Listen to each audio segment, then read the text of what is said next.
We'll call Cushing Economic Development Authority meeting to order. It's Thursday, December 20th, it's 1 p.m. at the City Council chambers. The first call to order is to approve the agenda as proposed. Mr. Chairman, I would move approval of the agenda, but I must also add that I need to leave by 2:15 for a DARE graduation at the high school. So I deem that as equally important. To this I meeting. agree. Thank you. I saw it in the email. Yeah, Yeah, we'll get through the dump stuff. Stay right on. If there's any appointments to be made, we'll make them after you leave. All right. Was that a motion? Yes, please. I'll support. I have a motion and a second to approve the agenda as presented. All those in favor, please signify by saying aye. Aye. Those opposed, motion carries. Approved minutes from 11/21/18. I'll move on minutes, Mr. Chair. Having been present and having read the minutes, I would second the motion. I appreciate that. We have a first and a second to approve the minutes. The only change that I saw was, I think it says that Alan Masterson was here.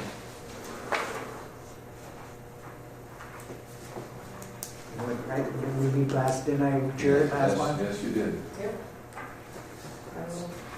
So I'll order my, with that change, I would ask, God, I was thinking that's fine with that change. all right. Call the question. All those in favor, please signify by saying aye. Aye. Those opposed, motion carries. Mr. Chair, I'll abstain since I wasn't here. You think Commissioner Fowler would have read it? Probably not,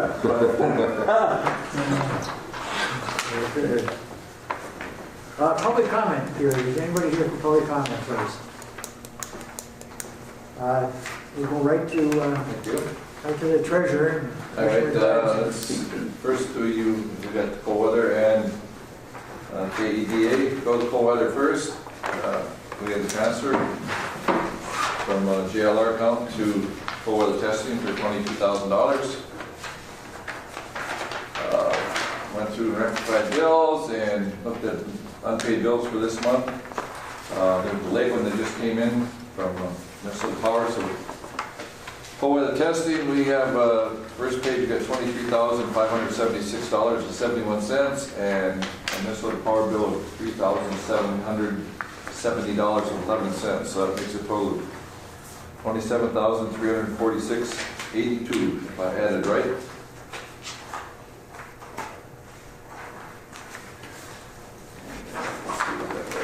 Yes. So those Compressor parts, is that an old compressor? It's original equipment, and they came to do their pre-season to start up, and they knew that there were some issues, so they came back prior to the start and replaced those. So they've held up pretty well, but that's a function of 20 years now. So This is like getting a new hip, and it's going to be okay now? yeah, so it's been running well. So with that, Mr. Chair, I place goes forward as a motion to pay cold weather testing. Handle JLR separate. And I would seek a second on cold weather testing. I'll second that, Mr. Chair. Second by Commissioner Ady. Discussion on any of the bills? Call the question. All those in favor, please signify by saying aye. Aye. Those opposed, motion carries. And we have one bill for the JLR for $1,693.40. It's all to do with internet, Ethernet and networking work, whatever that is. So I would move to pay the JLR unpaid bill. Two bills for that. Is there two of them there? One is Shipley and one is Frontier. The total is Okay, right, yeah. Yeah, one's Shipley and one's Frontier, but the total is right, $1,693.40. Okay. and just if I could, just to clarify that the Shipley, because upstairs in the office area, JR has wanted an expanded office area to put in a wall, and they also wanted to run monitors, a TV monitor that has current temperature that can also do presentations on both sides of that existing office. So we had to run cabling up there and put monitors in both sides. JLR is going to pay for their monitor, but Shipley bought us a smaller monitor for the very small office now. So we've got 3 office areas upstairs, and that's, I just want to clarify that. You have a motion to pay? Yep. Second. Second by the mayor. Discussion on any of the bills? Call the question. All those in favor, please signify by saying aye. Aye. Those opposed, motion carries. Keda, just on the back of the first page, unpaid bills of $29,359.59. So you had the bill for audit, $7,300. Again, payroll is always a big ticket item. And we continue to, we do pay a lot of media and internet and Ethernet, and those bills always just keep kind of coming through the not. Midwest? I don't know, the group media, that's a magazine. Oh, that's business facilities, yeah. That's a magazine, that is nothing to do with their, No, that's marketing. okay. It's an ad for quarter page ad. But, you know, I mean, Midcon is, you know, 150, and Verizon, they just, we pay them all. $29,359.59. Move to approve and take. Second. A motion by our treasurer and a second by the mayor. One comment, Mr. Chair, and I believe our rent of $655 will be, is that be changing the next month now? We should, or, It's not gonna change, but we're gonna get. They're gonna be reimbursed. Oh, right, so we will have a- Our rent it will it will be reflected, Okay. yeah. Yep. We'll pay the bill, but we will be getting paid by the county. Any other questions on the bills? Call the question. All those in favor, please signify by saying aye. Aye. Those opposed, motion carries. Hello, Mr. Roach. Good day. Why don't you come up and talk to me? Unfortunately, the cable's too wide to arm wrestle. Did you, have you gotten anything nice for Christmas for your mother? No. Will you do me a favor? What's that? Buy her something nice, tell her it's for me. What are you sucking up for? Well, you know, maybe she'll mow my lawn or something. She probably does it anyway. Thank you, no, not yet. Not yet. She wants to get rid of some of the lawn the way it is. Too much work. It is. Yeah. So, Mr. Roach, we appreciate you being here today, and we said you were going to come and sing Christmas carols to us. Well, we're all leaving pretty quick then. No, I just come to talk about the building. The building is actually going up in the business park. All the metal framing and all that is already up. I saw that. So the guys are moving right along. The weather has been favorable. We got a lucky rabbit shoe somewhere. I haven't figured out where it's at, but it's here somewhere. Yes, the weather's been beautiful. Same at the airport. And it looks like they're going to be, you know, starting in January, still going to be the same thing. So the weather's a favorable year to be building. Have you put the slab in yet, Rick? No. All the footings, the foundation, the ICF walls are in, and all the metal irons going up. Then we'll get the building up, then And we'll then you put the slab in. we'll put the slab in after we're done. Wow. You're not taking that much of a chance. You're going to wait till you get the roof up. That's right. You make sure the weather's going to be nice, and it's going to be a whole lot easier because the building will be heated then. Made big steps. Yeah. And what's the size of the building? 80 by 120. 80 by 120. So yeah, everything is going good. 1,000 square feet. 9,600. 9,600. Yeah. 9,600, 8,000, yeah. Yeah. Just under the sprinkler system size. So you don't have to sprinkle it. Okay. So yeah, everything back here is going good. The only problem we have is with people that want to keep driving by the road close signs. And there's not a whole lot we can do about it but chase them out and argue with them. Where did they go? Well, they want to come down and pull right up to the building and see what you're doing. And with all the iron flying around down there, we're trying to keep them out of there so we don't have to worry about somebody getting hurt. Yeah, yep, absolutely. Safety first. And the city put up the road closed sign way up the road, and people just, we're taxpayers, we can drive wherever we want to drive. So next step is I think I'll bring a big trailer up there. I'm going to block it off with the trailer so they can't come down there. Careful with that, though. Why? You want somebody to hit it in the middle of the night. I can move it at the middle of the night. We're just worried about during the Yeah, daytime. I realize when you're working, yeah. Yeah, because that, as soon as it gets dark, we're done. We're not swinging no more iron, so I can open the road back up. The signs are still there. City put the signs up for us, so we're good with the signs. But everybody's driving around the signs during the daytime when we're down there with the iron moving on the machines, and it's pretty dangerous. Well, it's highly appreciated what you're trying to do, and we all know it's very difficult. What you've accomplished so far is terrific. Paul, do you want to add anything? Well, Mr. Roach has been among that and a number of other things. He's been looking to the future and looking at other locations within the park. I don't know if you want to elaborate a little bit on Yep. what your thought process is. I just bought the Borderland Auto Building from John McCarthy, the 2201 Highway 53 or 3rd Avenue, whatever you want to call it. I bought that building, and once that road gets blacktop, there is absolutely no parking on the street to be able to park the cars for Borderland Auto, the repair business. So I was going to touch base with you guys to see if there's any possible way of getting 100 feet of the property to the east, so we can make a parking lot for Calvin's cars to sit over there so they're not blocking the main road. I believe Paul's... Yeah, sure. If I could just, so you can, everybody can see what we're talking about You here. bought the building that Calvin Yes. but he's going to... He's still renting. Continue to work there. Yep, yeah, he's renting from me now. Right here? Yep, that building right there. So we're talking right here. Yep. There's a, That shouldn't be possible. no, there's a prescribed alley, there's utilities running under here, so this is an easement for 50 foot. 50 foot. And so this, basically we're using, you can see the right of way there encroaching on that. Currently, once, as you said, once it gets paved, it will have some issues here. So I think his initial plan again was to fly approximately 100 feet or so. From the back lot back there to be able to make a parking lot so we can get the cars off the street. Is it like 100 by 100? 100 by whatever. Well, here's the other thing, is I'm working with a very good potential customer that I was working on doing a renovation of this building with.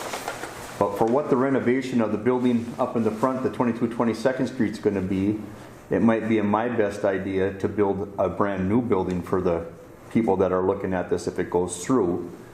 And I was thinking about building it on the other side of the street over by where that property, where the parking lot would be. in this whole lot here? Yep. And you say So I the could use the half whole of- lot is for sale. So I could use half of the lot for a parking lot for the Borderland Auto, and the other half of the lot for the building for the tenant and their parking lot. Because the building they're going to need is about 1,200 to 1,300 square feet. Paul, what's the process?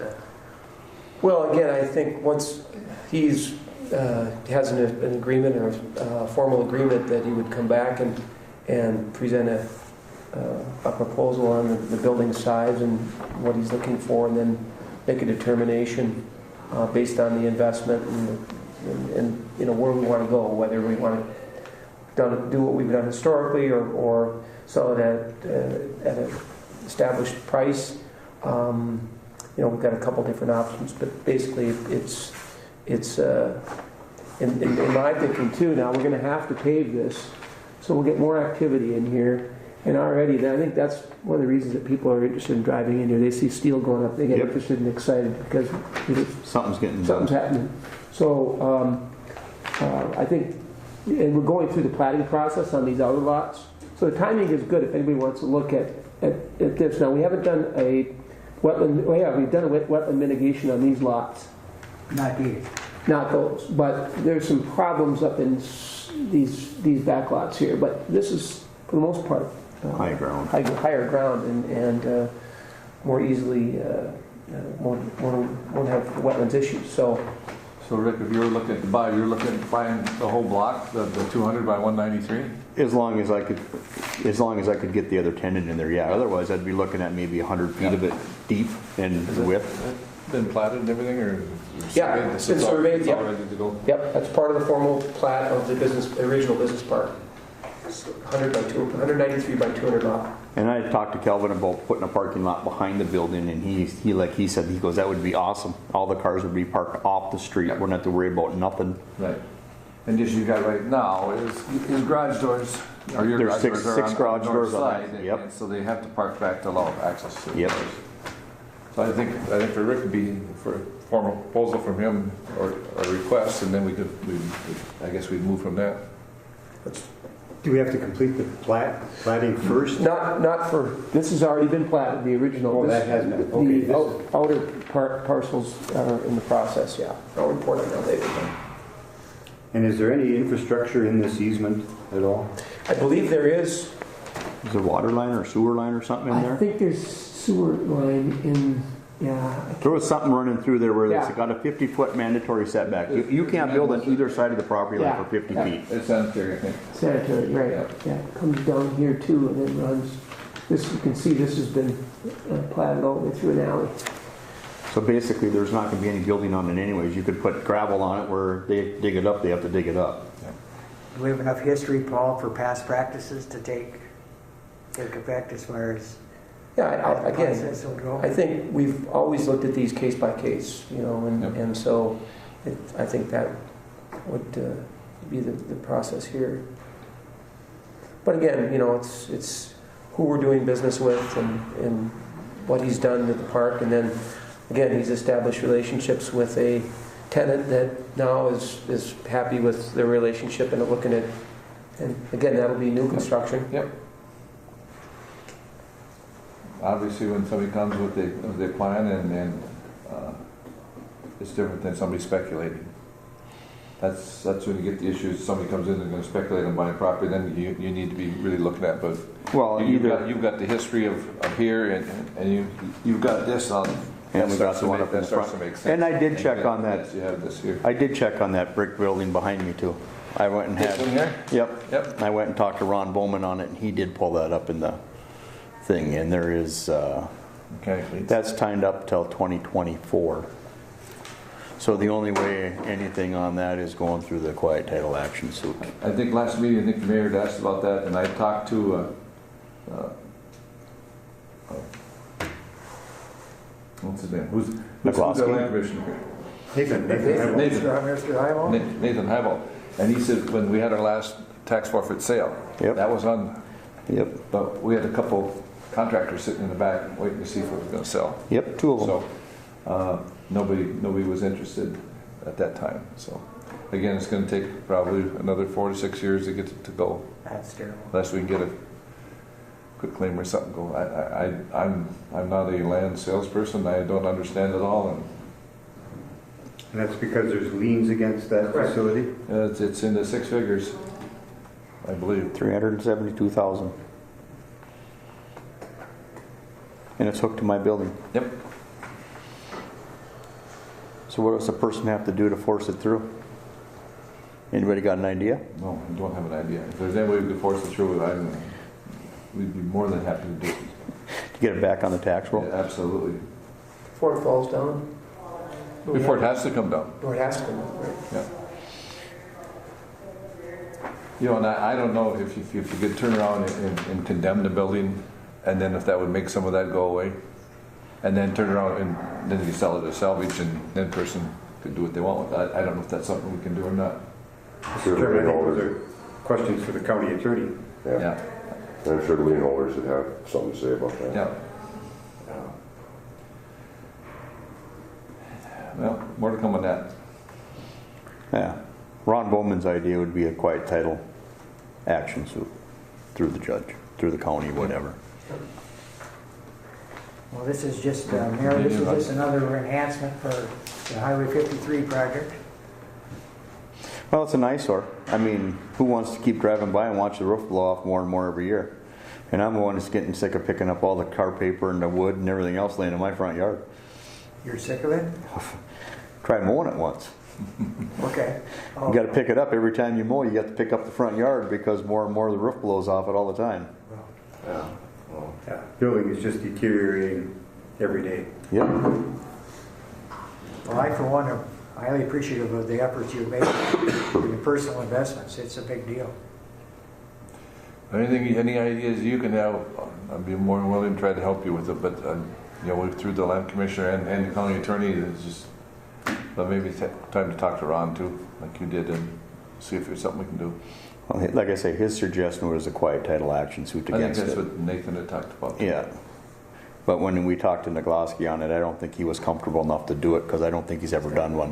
Nothing in history of it, but So, certainly it's something that I think the timing is right to look at that before another year goes by and we have, again, just a party. And, you know, I know there's a process, Ricky, that you went through to get to where you're at.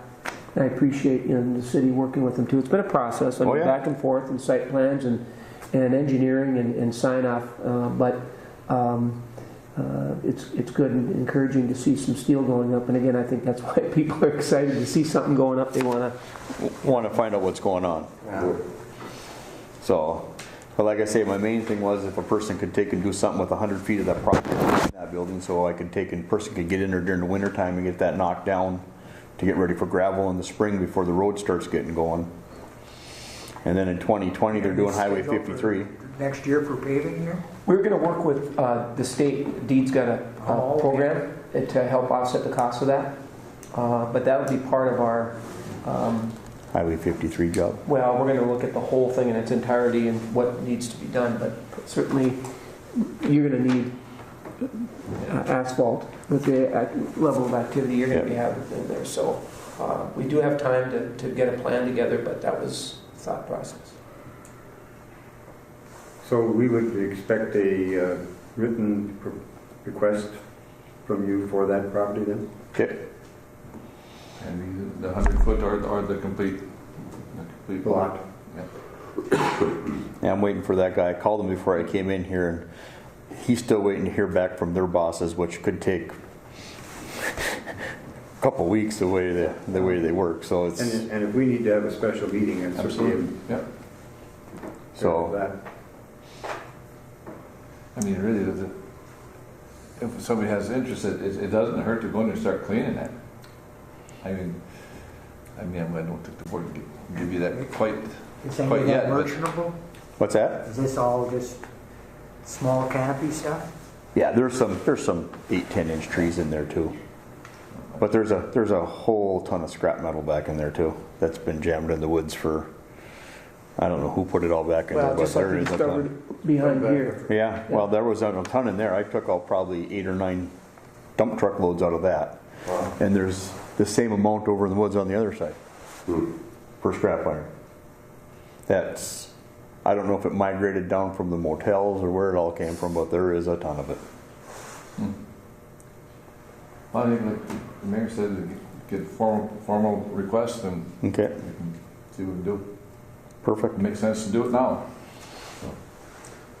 We'll do it as soon as possible, and does that mean, I don't know how long that means. As soon as possible. Yeah, well, things happen in government, you know. Yeah. Pop up.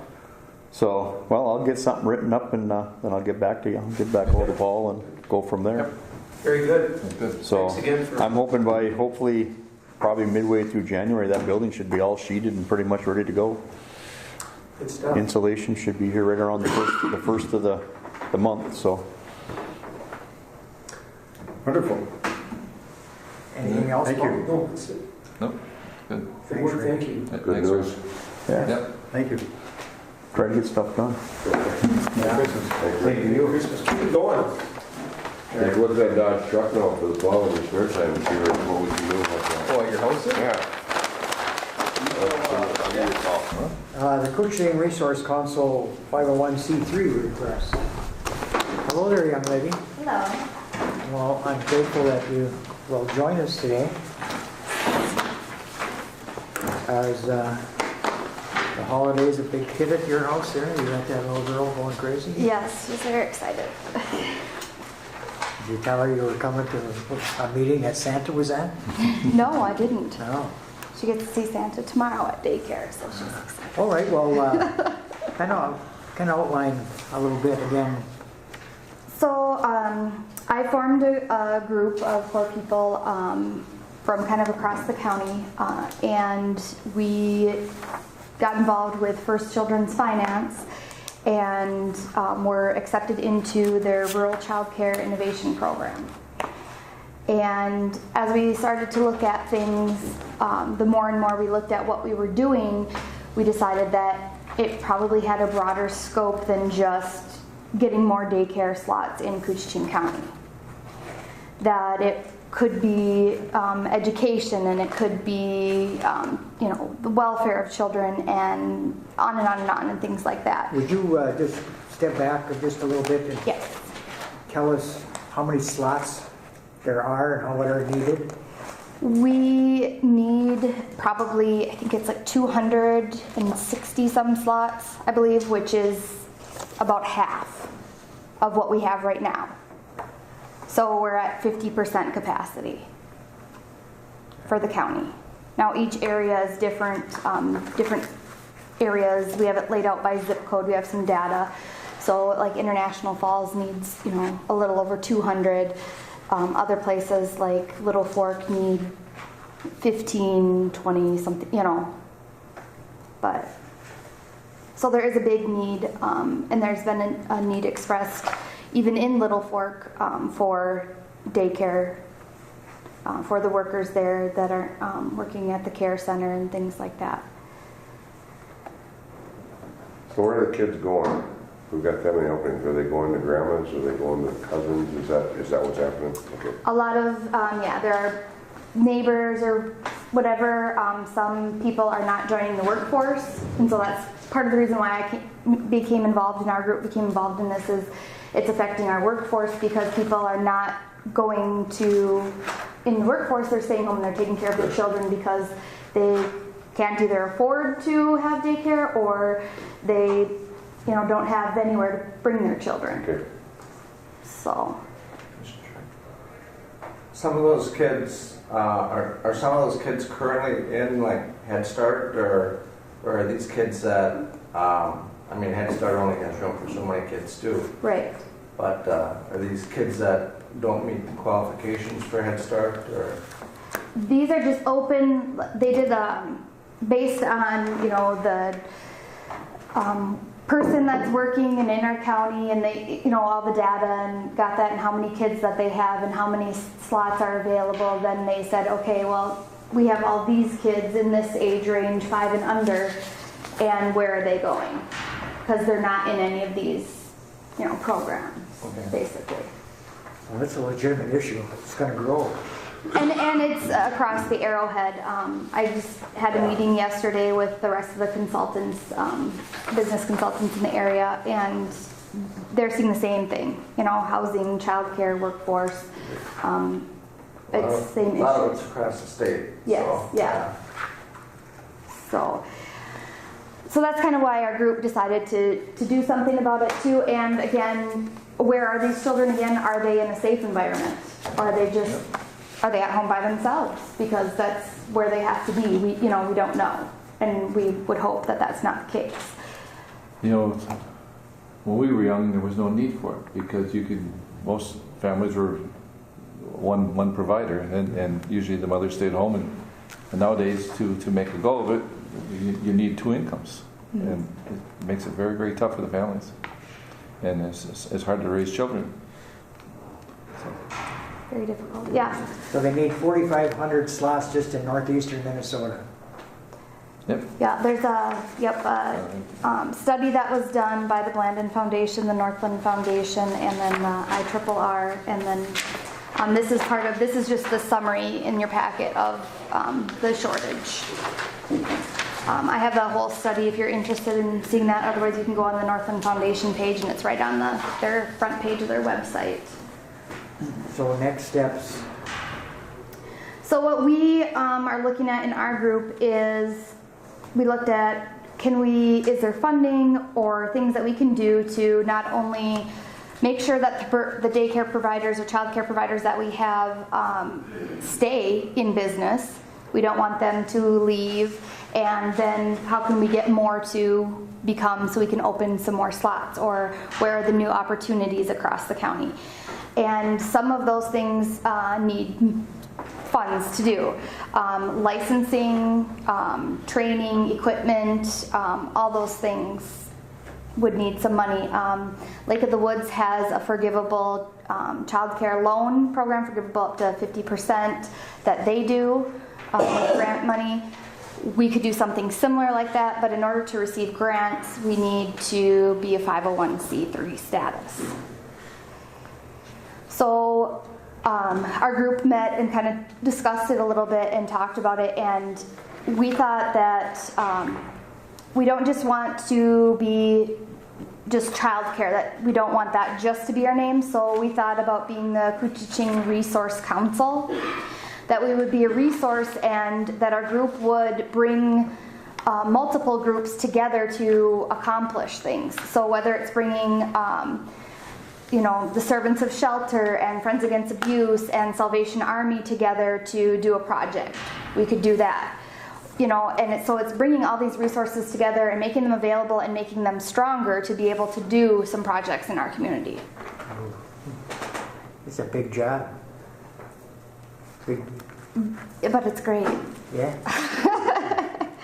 So we're just, we would need to make our name official, and we would need to be the 501c3 status for the grants, and possibly looking at being a committee underneath Keda by doing that. So would that type of request, would Keda then become the fiscal agent for it too? Yeah. And how we would want to go about doing this is kind of up to how you guys feel. Will you eventually bring a infrastructure, some kind of plan that, or have you already passed that? I'm not quite sure what you're going to be asking. Right now, we are just asking if we're allowed to be an official committee underneath Keda and apply for 501c3 status. When you've chatted with the administration at Keda, what are they saying? They said, ask you guys. Well, do you think that they can do what has to be done as far as the executive financial stuff? So what we were thinking is we would, our committee would have subcommittees, and some of them might be like junior achievement, college for kids, before and after school programming, provider assistance. So we would have these different subcommittees that would work, and they would possibly apply for grants. So we would get the grant money in, and Kyra would track that in QuickBooks, and then we would, however the committee decides, the money would go out, and then she would track that, like she does with KCDA and the other entities. For a lot of things I've found out like this, that a terrific idea, but you need someone to pull the wagon. Would that be you? Yes. It's a big wagon, Yeah, and in order to get an official name from the Minnesota Secretary of State, that's $90, and then to apply for 501c3 status would be another $275. And you'd want us to pay for that? If you would be willing, yes, that would be great. Mr. Chairman, I guess maybe a question for Paul, because if we need to go back and look at our legislation or our bylaws, could the Kuchiching Resource Council just be a designated council under Keda, or does it actually need to file a 501c3 to have the governance status that it needs? That's really kind of the fundamental question here. If we do want to form these committees, we've done it for KCDA and for the housing study, we were the fiscal agent. And that's the discussion we've been having that this group launched, is in order for us to be effective and to actually implement some of these things, we need to be able to try to access some of these grant funds. And like so many ideas, if you don't have the ability to leverage and go after grants, it's kind of like, in essence, the weakness of the Voyage Forward group was that they didn't have funds to implement because it was a loose affiliation. It wasn't So we've talked about this too. Whether you have a committee under Keda and an umbrella, or you have different committees under different, whether it's transportation or technology, or like a blended group under Keda. So this, I think we're going to need some more research and maybe talking to legal about how best to structure these, what gives the groups the most flexibility, protects us, satisfies a legal requirement or an eligibility requirement for a grant. Because as you know, some of these grants, you have to be a 501c3, and we are not. We are a governmental entity created under statute, and it's a different animal. Yeah, we're a creature of the state. Correct.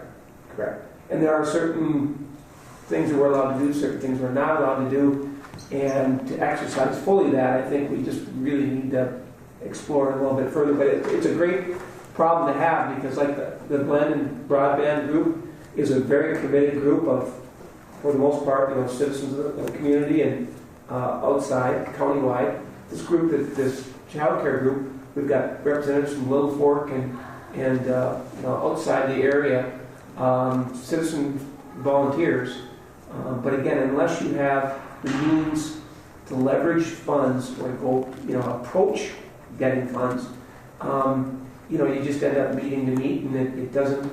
So that's kind of where we're at with this too. I think we just need to flesh it out further. Well, Mr. Chair, I would have our executive director research with legal what type of structure would best serve this group, and certainly would support the dollars necessary to do that, and to whatever form. Because I'm not sure what governance structure would be best. I mean, even under 501c3, they need to then have a board of directors. Correct. And while we can act as a fiscal agent for those kind of groups, I just don't want to get it so muddied that Right. that it doesn't work well. And I think that's exactly where we're at. We want to kind of define this better. And the other thing I want to be just careful of is that we've loaded up Kyra with a lot of subcommittee groups and tracking, and she's done a great job, but I don't want to keep adding to the complexity of what she has to do to try to keep everything segregated, so we don't run foul there. Well, that would be my motion, to empower the executive director to do that research.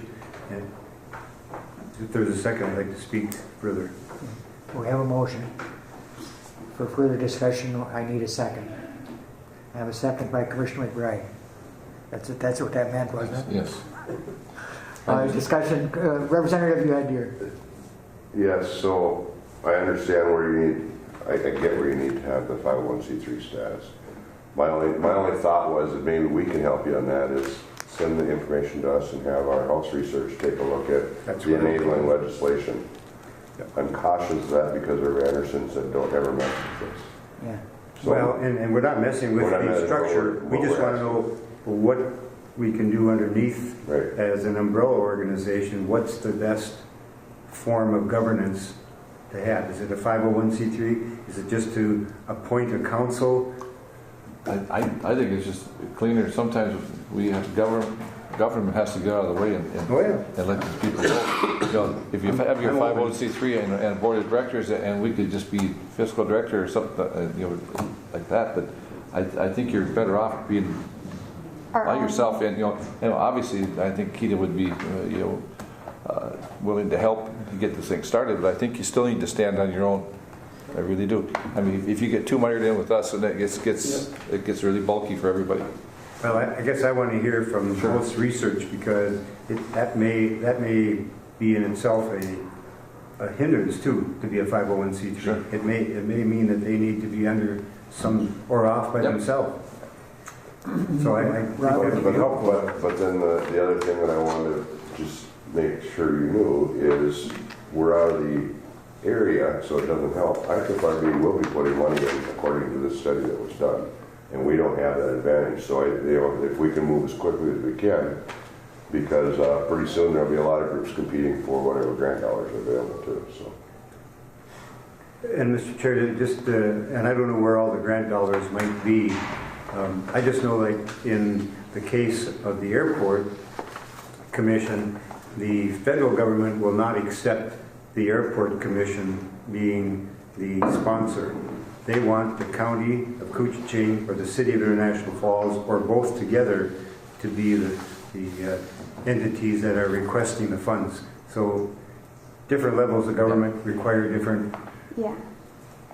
governance. And I researched this because it was part of my being on board, but when the organization was created, there was a lot of communication between Randy Bosniak, Attorney Boyle, and the IRS about the enabling legislation and what kind of entity are you, what are you allowed to do? And the IRS was not clear. There was a lot of back and forth.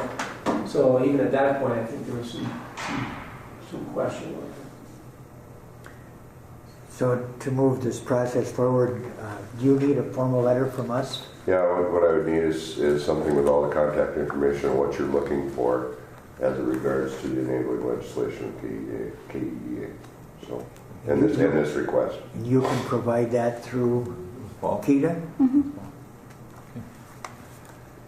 Is there any other discussions or questions? I think we have a motion, right? You have a motion, you're seconded. Yep. Yeah. So we'll call the question. All those in favor, please signify by saying aye. Aye. Those opposed, motion carries. Joanne, thanks. This is who would have thought 10 years ago that childcare was going to be such an issue? Just to find for almost any kind of job you can think Said of. if there's money come available, we want to be ready. Right. They're actually at our meeting. I just found Betsy, another consultant. She worked with a lady that came into her office, and basically in a month, they have the new daycare in Virginia area, 90 slots available, and they did that like within a month, and the funds were right there. She said, I think she said there was $200,000 and some $1,000 in grant money that was given for that project. So people are willing to give for this, but again, you've got to be on top of it. So do you understand what we're going to be looking for? And you're going to have the money to do it. That was in the motion. So thank you very much. Thank you. Thanks. You want to come and join us, Paul, or are you okay over there? Dave. These seats here at this table kind of reduce the IQ, you know. They're hard too, there's no cushion on it. Oh, you want to bet? So the next order of business is the 2017 audit report. We just got them hot off the press, and you know, the good news is that Walker Jerome Hani has been with us now for 10 years, and Ryan Jarvie and his team have come up and conduct the audit. A lot of it now is being able to be done remotely, but Kyra has done such a good job of record keeping that as part of an annual audit, they basically review all the financial pieces of Keda. And a lot of this is, anyone involved in audits understands that a lot of this is I don't call it boilerplate, but it's pretty standard language and their approach to it. So they reviewed all of the financial statements. They'll ask to pull individual accounts and review, and Kyra, again, has done a great job of keeping all of our different funding streams and groups segregated and really detailed in terms of documentation. So, And the deficiencies, like always, because you're small? and that's, again, as we've... Page 29. Yep, starting with page 26. Yeah. And Ryan is typically they've joined us via telephone just if there's any questions, but again, with a group of our size and a budget of our size, the deficiencies starting on page 26 really surround the size of our organization and the inability to segregate duties. And we've recognized that is, and Ryan said that is typical of smaller organizations. It's hard to do it given the structure, as well as lack of control over financial reporting processes according to the governmental accounting standards. But again, understanding that and being aware of it, they did not find anything that was that raised any flags from their perspective.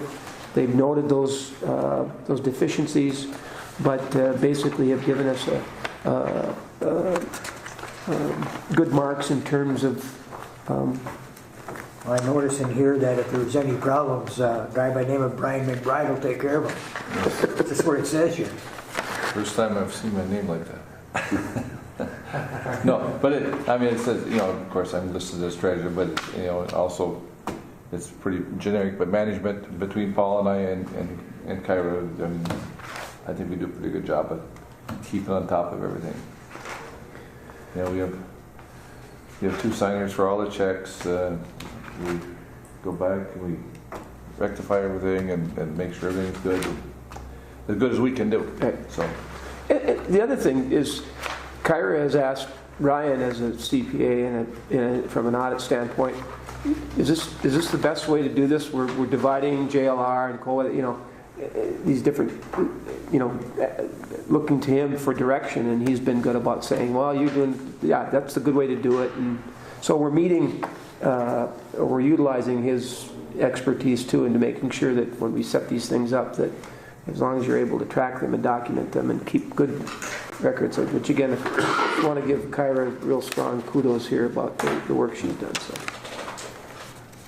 Mr. Chairman, I question, Keda is a fiscal agent for several organizations, or I know for sure the housing study.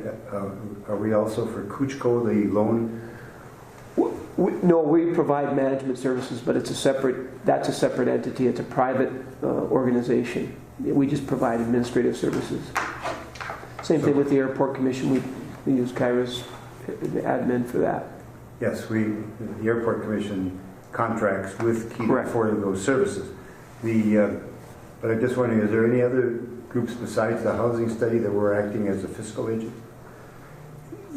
Blandon Broadband, that grant, we've kept that. We will be the fiscal agent and track we're basically just going to, the funds are directed to us. We're going to track the expenditures and report on that, but it will be a separate entity under us. And does the audit then the auditors look at those separate funds? Correct. Any revenue streams that are under our auspices, we get, they review them, and that's what prompted Joanne's question. As we create these things, how do you what's the best way to structure them and track them? And then, Mr. Chair, I noted the loans from the city and the county for the cold weather testing buildings, facilities, and I know that they have that outlined in the audit. I just wanted to understand the other organizations that Keda is the fiscal agent for. Thank you. Do we also with the SBDC? Are we doing? That's another. Well, we track because they contract with us. We have a contract with them, right? But they provide revenue for us, and so it has to be tracked, right? SPDC. Yeah, see, they're listed. Yeah. Are you okay? Could be more work. Another day? I would move approval and acceptance of the 2017 audit, KEDA. A motion by Mayor Anderson and a second by Commissioner McBride. Was that better? You're the treasurer. Any other further discussion on the audit? After last Tuesday, I've seen enough audits. Well, we'll call the question. All those in favor, please signify by saying aye. Aye. Those opposed, motion carries. Paul, you might as well just go right into your I report. will try to be brief, and I'm just delighted to have Representative Eklund here with us and Commissioner Ady as well. Mr. Roach reported on his, and it is funny, people want to see, they're excited to see positive traction in steel going up. It's been a while, so good to see that. And with Cantilever Bridge and Distillery as well, Distillery and Hotel. If you've driven out to Rainier, you see that they've done some foundation work, and now they're putting steel up as well. So we've got a couple good projects that are moving forward in the private sector. So I just want to report on that. In reference to Business Park too, and been working with Matt Gwynn from the county, who's been helping us with some of the language to create an RFP so we can go out and do the survey and final plat work for the expansion. So that's underway. I'd hope to have it a little bit further along, but with my vacation and Matt's been pretty busy with sewer project, but we'll get there, and this is a good time of year to do it during the winter. And in addition, Allison O'Hara of Northland Counseling Center requested a letter of support on behalf of Koochiang County, actually, because I think they're the ones that were approached regarding this, the Department of Human Services for a grantee for the construction of a rehab or behavioral health center, correct? Right? Yes. Yeah. And so they are asking us to write a letter of support. And again, if everything works according to their plans, they would have to cite this, or they would like to cite this in the expanded business park on 2nd Avenue East there. So again, there's a relationship with the county and Keda where we would work with them to provide that location. Mr. Chairman, I might just add that the city gave a letter also to the Department of Human Services in support of this, as did Rainy Lake Medical Center. Yeah, I think it's a much needed, as we've discussed earlier, but it came up and prior to our meeting, and I approached Chairman Rasmussen, who suggested sending an email to make sure that all the board members were just aware that we were asked to, what we're asked to do as behalf, on their behalf. So, our Koochiang Technology Initiative, which was again a subcommittee, attended the kickoff meeting for the Blend and Broadband Community Initiative down in Grand Rapids. It was an opportunity to meet with the Blend team, who kind of outlines here are the steps that other communities have gone through. And so spent a better part of a day down there with those folks. And East Range, Laurentian is also a community. It's a group of communities that is going through the same process, and we have access to $75,000 as a result of our being selected. So we're going to look at a couple of different projects, priorities over the 2-year commitment period to see if we can improve not only access to broadband, but utilization of broadband, meaning what can we do to help small businesses better utilize the internet, small businesses, homeowners, resorts, the rest. So, and we've got the date set now for the housing study for Koochiang County. Steve Greisert was up with community partners, and we agreed January 16th. He'll be in North Home for North Home ISPA at noon, and then on to Little Fork at 6 p.m. for Little Fork Big Falls, and then 6 p.m. The next day, the 17th, at Bacchus for I Falls, Rainier, and the Lake. So they're going to basically give specific, they're going to talk about the project in its entirety for the county, but then provide for those unique communities kind of information targeted as to what they learned as part of the study. So looking forward to that, and hope if you have an opportunity you can attend at least one of those sessions. Cold weather testing is cooking right along. We talked a little bit at the last meeting about looking at state bonding dollars if there's ever an opportunity to provide additional resources. And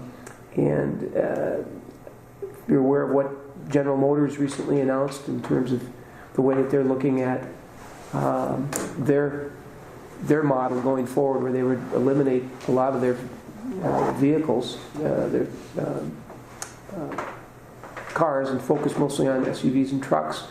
They're going to downsize and close some factories. So it's an interesting time in the auto industry. And I talked to a GM group that was here, and there's a lot of unknowns yet about what the future is going to look like with autonomous and electric vehicles as well. So I think it's a good time to step back a little bit and look at this. And so maybe forming a committee to look at what makes the most sense at this point in time might be in order.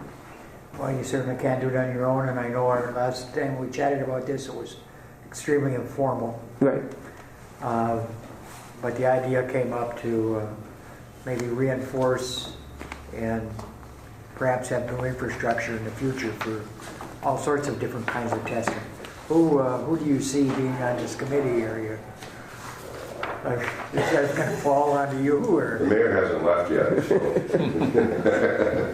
Well, it'd be nice to have a city and county representative on there, just to, again, just talk through it a little bit further and look at what makes the most sense at this point in time. Would you like to have them from this board, or would you like to make a request to them? Well, I think from this board, yeah, it makes sense. I think the state representatives should certainly be an active member of the committee. Absolutely. So I would volunteer, Mr. Chair, to serve on the committee and work with the executive director in putting together in whatever role you can play, Representative Eklund, and advising us would be helpful. Yeah, and I think if I could, Mr. Chair, there's, I believe the request will come out in June, first part of June, for next year's bonding request. Okay. So you have a few months to do it, and the notice goes out. So I mean, every entity gets it. And like I said here a month or two ago, maybe dust off the old one and do some tweaks and see what it looks like. Is that still around? Yeah, No proposal? Still have? How many do you need on this committee? I would think 3 just to, Okay, so Just the initiate. chairman appoints, Commissioner Pavlik and Mayor Anderson are going to take a lead on it. very good. Yes. And I'll help anyway, Mr. Chair. Yeah, I know you will. So, Rob, I and you talked earlier today, and didn't someone tell us that the broadband was from where it stopped at France Jeopardy was going to come east? East past the school anyway, so. Century Town, Yeah, is that what it is? Okay. So. there's A few Good more. news. Good news. Another 10, 12 miles.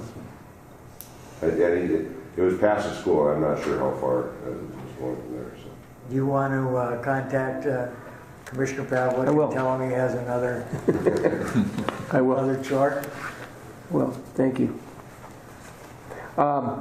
Beyond that, just the Veteran Service Office is fully moved to the forward part of our office space, and there is traffic going in there, so that's in place. I just wanted to put one thing in your packets that I find of interest. I'm looking at the site selection stuff all the time about why companies go where they go. And it was always, number one was labor cost and labor availability, infrastructure. It's shifted. Taxes, right? Incentives, utilities are always right up there. It's interesting. They surveyed a number of CEOs, and right now the top 3 are workforce skills, not employee bodies, but skills, transportation infrastructure, and workforce development. And that's really a big shift. I mean, it's still focusing on the employees, but it's on the skills that they have and the ability to work with, number 4, higher ed resources to train people. So that's where this is really shifting. It's shifting to, we'll train the people, but we want to have assistance in training people, and we want people that are skilled. A skilled workforce is going to really drive decision making. So I just thought that was interesting to note. And other than that, I would just wish everyone a Merry Christmas and a great holiday season, and looking forward to 2019. Thank you, Paul. Thank you. Next item up is if it's a public comment, if Ricky Roach wants to holler at us. All right. Merry Christmas. Yeah. So, the other, Mayor, since you have to leave, you want to tell us a little bit of what's going on in the city? Do you have anything you'd like to comment on? Just a couple of items. One, the airport, phase 2 of the terminal project continues to move forward very well. The weather certainly has been an aid, as Mr. Roach has pointed out. It's been very, very helpful to have a warmer than average December, and so they're really doing very, very well. And that project will likely be completed by about April, and will house the new office for the Couchiching Economic Development Authority, the Airport Commission, and the Small Business. So that's going to be exciting having them out there and being able to do business out there. Secondly, the Highway 53 Task Force had along with Minnesota Department of Transportation, had a meeting in Cook on December the 6th with regard to the Highway 53 improvements. There's 2 intersections that are going to be improved and then 4 passing lanes between Cook and International Falls. And as the chair of that, I will be doing a letter of support for those projects as they go into the environmental review process, and doing that on behalf of the task force. But we're using the kind of the last of the monies that Congressman Jim Oberstar was able to earmark for Highway 53. It's the last earmark in history, maybe. Yes, it could very well be. Although the Congress Transportation Committee, Congressional Transportation Committee, is talking again about earmarks being a possibility. But I think and the reason why it hasn't been expended for the most part has been the state has to come up with 20%. It's 80% federal, 20% state, but we've been waiting be able to secure the 20%. And of course, District 1 has a lot of needs, of which the Duluth area really was able to get the lion's share of that. And understandably so, they have a lot of traffic and a lot of business in movement of goods in that area. So those 2 things are what I would highlight on behalf of the city today. Thank you. Thank you, Mayor. Every month I contact North Dome, Little Fork, Big Falls, Rainier, ask them what they got going on, and they all said to say hello to you. They're almost all, maybe just because it's getting close to holidays, saying that they know it's a changing world and they want to keep basic services and businesses that they have, and they stress to thank Keda and Paul and Kyra and Joanne for all the work that they've done. And I guess they close by just saying that the holiday lights are up, and anytime you want to go to any of their little communities and sit down and see their amenities, they invited you. So they appreciate the fact that we have discussions that, kind of figure in on the whole county. Commissioner Ady, what's going on in the county? Anything? I heard you crying there a few minutes ago about the audit. Well, we went through an extensive audit that seemed on Tuesday. Had another one with AOA yesterday, so I've seen my share. So. Is there anything exciting going on at the county board, or you haven't been in the news much lately? Sometimes that's a good thing, isn't it? Well, as long as it's another school board or something. Yeah. The other thing what was interesting yesterday, we had the airport commission meeting, and Mayor Anderson was there, and we had the fire alarm go off. And we realize, or we don't realize, when an alarm goes off, we should evacuate immediately instead of it's going. We all went, is that real or not? Is that a drill? Yeah. So I actually called upstairs to see if it was a drill. Instead of, when the alarm goes off, the alarm is going for a reason, evacuate the building, and then you ask questions later. So, I mean, I think we learned a lesson yesterday that you need to do that, really. I mean, there was all the officers, everybody was sticking their heads out. But, if it's a real emergency, those few seconds could be all the difference in the world. So, just so we learned a little lesson yesterday. Safety. Absolutely. Yeah. Other than that, I see MnDOT is working on the bridge out here. They're driving piles on Highway 11 to stabilize that bank that's sloughing away on them.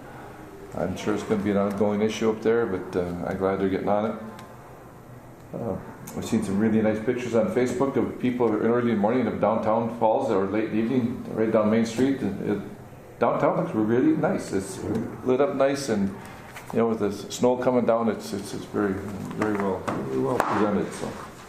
I had to go around the block a few times today to find a place to park in there. Very good. Yeah, very good. Is there anything else you'd like to add? No, this Okay, is well, the next thing Commissioner is said it was about 8 audits. We're audited out. Next thing is just to set the next meeting and adjourn. And I'd just like to add that in our prior discussions, when we had a strategic planning, we thought we would have maybe 2 meetings a year out in the county, and we made it to Big Falls. I was wondering if maybe in January we could visit Rainier and maybe see what kind of progress they're making at the same time. It's a great idea. Commissioner Pavlik made a request to try to stay away from the third Wednesday, or Thursday, excuse me, not Wednesday, the third Thursday, because then he has to go out of town. So Wednesdays are fine, but we usually end up with the airport, and then we get kind of long day meetings, but So 16th, 16th of January is the third Wednesday. is that okay for Kyra? The bill's in, or is that too early? Might be a little bit early, but The 23rd we have airport, and that gets to be a big day for you, so. we can make it work. Yep. You could make it work on the 23rd? The 16th. Oh, the 16th? Whichever, it doesn't, yeah. Oh, it's your Decide. staff's call. I mean, you tell us when. 16th, okay, Paul? Well, that's going to be the day of the, well, that'll be the southern part of the county. We should be fine. I mean, I'm going to try to go to the one in Little Foot, maybe. That's at night, so we're fine. Well, the We can go to, 23rd. okay, go to the 30th. No, that's fine. 16th is, So at 1 o'clock, and where would that be? Or are you looking at? And that is the other request too, is if we could go earlier, but we'll have that discussion when everybody's here. And I don't know, Mr. Mayor, you'll have committee assignments coming up after the first of the year. So I don't know what you plan on doing with Keda, can keep same groups or? Okay, so we'll start 16th at 1. Unless you prefer something 10 o'clock? I prefer 10 o'clock. I know Commissioner Pavlik prefers 10 o'clock. we can 10 o'clock in Rainier. check to see availability. I don't think that's going to be an issue, but yeah. Just before we adjourn, Or it'll be 10 o'clock then. I want to thank Joanne and Kyra and Paul for what they've done for the last year. And, there's some pretty exciting things coming up and some big challenges. And Darcy, thank you. So, Could we ask a question of Representative Ekman? When does the session start? September, or I keep saying September, I don't know why. January 8th. January 8th. Yeah, and January 8th we have swearing in. The 9th we have one Minnesota where the Senate and House get together and have a bunch of speakers and stuff. The 10th we have sexual harassment training, so there'll be no legislative work done the first week of session. We'll all be. And do you know when the session ends or what the date is? May 21st, I believe, is the constitutional ending. Fairly long midnight. session. Yeah, it's a long session this year. Budget, so. I had a chance to chat with Minnesota Governor-elect. I just happened to have a hat that said North American Sturgeon Championships on it. And he told me he's coming. Terrific. And Congressman Nolan, Yeah? soon to be retired Congressman Nolan, told me that's still on his bucket list too, so maybe Okay. we're gonna get the two of them in one boat, see how that goes. Well, we'll put him on a pontoon boat. Yeah. Yeah. Okay. And I see that the governor-elect's already made some department heads or agency head choices. So I think Nancy Nor's name was bandied about for deed. Nancy Dorr. So, motion for adjournment, please. Move. Second. That's it. And Mayor, it's a good...